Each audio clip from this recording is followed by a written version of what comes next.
ইসলাম ধর্মের জয়যাত্রা, বিশ্ববিখ্যাত বিজ্ঞানীর ইসলাম ধর্ম গ্রহণ, পশ্চিমীয় দেশগুলোতে বৃদ্ধি পাচ্ছে ইসলামের জনপ্রিয়তা। আন্তর্জাতিক খ্যাতিসম্পন্ন মার্কিন বিজ্ঞানী অধ্যাপক হেনরি লারসন ইসলাম ধর্ম গ্রহণ করেছেন। আন্তর্জাতিক গণমাধ্যমের প্রতিবেদন অনুযায়ী হেনরি লারসন এবার রমজানের প্রথম রোজা পালন করেছেন। তারাবি নামাজ পড়েছেন এবং শীঘ্রই উমরাহর উদ্দেশ্যে রওনা হবেন। ইসলাম গ্রহণের পর প্রফেসর হেনরি লারসন নিজের নতুন নাম রেখেছেন আব্দুল হক। এই নামকরণের কারণ সত্য জ্ঞান মহান আল্লাহর কাছে পৌঁছানোর একটি মাধ্যম।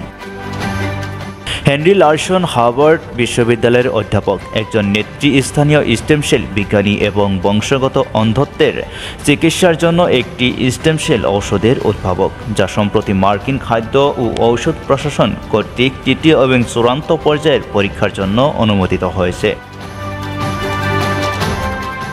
উল্লেখ্য, গাজায় চলমান ইসরায়েলি আগ্রাসনের সময় ফিলিস্তিনিদের দৃঢ় বিশ্বাস ও অবিচলতায় অনুপ্রাণিত হয়ে পশ্চিমা বিশ্বের বিভিন্ন পেশার সেলিব্রিটি সহ হাজার হাজার মানুষ ইসলাম গ্রহণ করেছেন। ডিজিটাল ডেস্ক রিপোর্ট, সফর টিভি।